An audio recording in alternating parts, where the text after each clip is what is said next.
Are the wars dominating our headlines right now simply battles over land and oil? Or is there a much deeper, ancient script being followed here? Welcome to The Explainer. Today, we're unpacking a sprawling, honestly pretty provocative thesis from analyst Imtinan Ahmed. He claims that modern geopolitics, it's actually driven by end-of-times religious prophecies. Now, whether you agree with this or you're highly skeptical, the way he connects global conflicts to billionaire bunker preppers and, get this, Gen Z's scrolling habits, it's absolutely something we need to look at. I'm really glad you're joining us for this. We are going to break down this complex, highly interconnected perspective using the visual evidence laid out in his interviews. We'll neutrally explore how different prophecies are allegedly dictating state actions, how an elite control matrix benefits from all this chaos, and ultimately, what it all means for the average person trying to make sense of the world. Okay, let's dive right into this. Here's our roadmap. First up, prophecy and global conflict.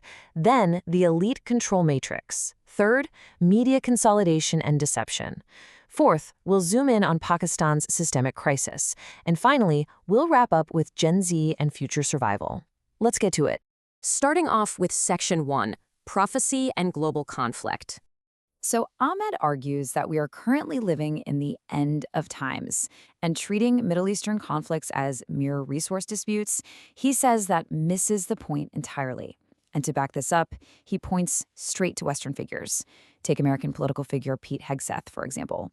Ahmed notes his explicit statements about going on a crusade. The source asks a really compelling question here. Why pretend this is just about geopolitics when key players are openly using the exact language of holy war? When we look at the specific prophecies involved, the claims get even more pointed. Ahmed neutrally maps out the differing religious prophecies he says are currently dictating state actions. He contrasts Islamic eschatology, waiting for the Imam Mahdi and the Dajjal, or false messiah, with specific Orthodox Jewish prophecies. In this framework, the biblical figures of Gog and Magog are actually interpreted as modern-day Iran and Russia. The belief here is that massive destruction sparked by these nations is a strict prerequisite for their messiah to arrive and the third temple to be built.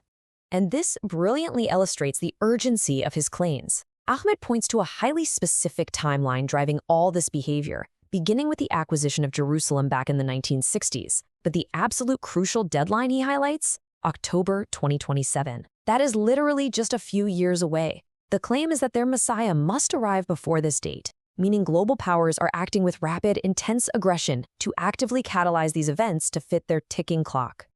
Moving on to Section 2, the elite control matrix. Now, if nation-states are playing out these prophecies, Ahmed argues the real string pullers are actually a small group of billionaires orchestrating chaos right from the shadows. Central to this whole idea is what elites call the event. It's basically a catastrophic global crisis that they frequently discuss. But here's the wildly ironic part. Instead of funding global survival infrastructure for all of us, they are quietly building massive, luxury underground bunkers just for themselves. According to Ahmed, they're preparing to survive the very chaos they are allegedly creating, while leaving the public completely exposed. And he gets pretty specific here. Ahmed takes aim at figures we usually celebrate as philanthropists, using Bill Gates as a primary example. According to the source, Gates built his empire using the Rockefeller playbook, leveraging connections and allegedly stolen concepts to orchestrate global health and wealth systems. The big takeaway from the source is a stark warning. Stop blindly applauding billionaires and start heavily scrutinizing the immense control they actually wield over our system. Which brings us to Section 3, Media Consolidation and Deception. Now, what's really interesting about this slide is the stark contrast it shows. You might be wondering, if all this elite manipulation is happening, why isn't it on the nightly news? Well, Ahmed argues it's intentional misdirection. Just look at the sheer scale of media consolidation. 50 years ago, we had hundreds of independent radio and TV stations. Today, the source points out that just 6 CEOs control the vast majority of global media. That's 6 people deciding what is news and what narrative the entire world consumes every single day. This concentrated power is allegedly used for grand-scale manipulation, specifically something called Project Bluebeam. The source outlines 3 distinct steps. Step 1. Induce global panic through energy crises and constant anxiety. Step 2, and this is where it gets wild, use advanced tech to project a fake divine figure or maybe even fake an alien invasion. Ahmed actually notes that former presidents like Barack Obama have casually mentioned aliens recently. Finally, Step 3, use this fake savior to force the globe into a single false system, effectively paving the way for the Dajjal. Let's shift gears a bit. Section 4. Pakistan's systemic crisis. Let's zoom in from that massive global conspiracy to a specific regional example, Pakistan. Ahmed argues that their current political turmoil is really just a symptom of an inescapable mathematical trap. Think about it. When the budget arrives, the vast majority is instantly swallowed up by debt servicing to foreign institutions, and another 9% goes straight to the military. There is virtually nothing left. So, Ahmed argues that the fierce fighting between local political parties, it's just theater, because whoever is in charge is paralyzed by the exact same math, ultimately just taking orders from Washington or Switzerland. So the crucial point is perfectly captured in a quote from philosopher Allama Iqbal, which Ahmed relies heavily on. Democracy is a system where people are counted, not weighed. The critique here is that the current model relies on pure numbers rather than actual awareness or intellect. It basically allows uninformed masses to be easily manipulated by elites into voting directly against their own survival. Because the system is rigged this way, Ahmed insists that waiting around for a political savior is a complete waste of time. The true solution? It's not a single person. It's building massive public awareness. It's grassroots capacity building. He believes real change only happens when the population finally wakes up and understands how these financial traps and media deceptions actually operate behind the scenes. And that brings us to our final part, Section 5, Gen Z and Future Survival. Now, if the global system is racing towards this chaotic event, how exactly does the youngest generation survive? Ahmed draws a stark, really concerning contrast here.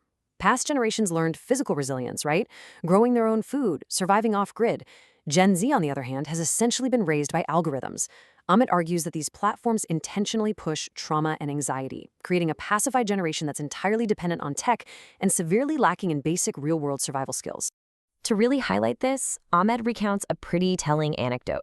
When Winston Churchill scolded his son for not working as hard as he did, his son famously replied, "Your father was a woodcutter. My father was the prime minister." The point he's making? Environments forge realities. We simply can't expect a generation born into a digital palace of instant gratification to naturally possess the grit and resilience of a woodcutter. So the source outlines a strict, practical survival imperative. If you want to make it through the impending chaos, he says you literally have to disconnect from network surveillance. People must relearn foundational skills like chopping wood, growing food, and preparing to live totally off the grid. And right now, today, Ahmed urges parents to enforce strict, dedicated screen-free time to talk with their kids and pull them out of that algorithmic matrix. Which leaves us with one incredibly vital question to ponder. If the elites do retreat to their bunkers, the energy grid goes dark, and the global system just shuts down tomorrow, will a generation whose entire reality is housed within a 6-inch screen have the basic skills needed to simply survive the day?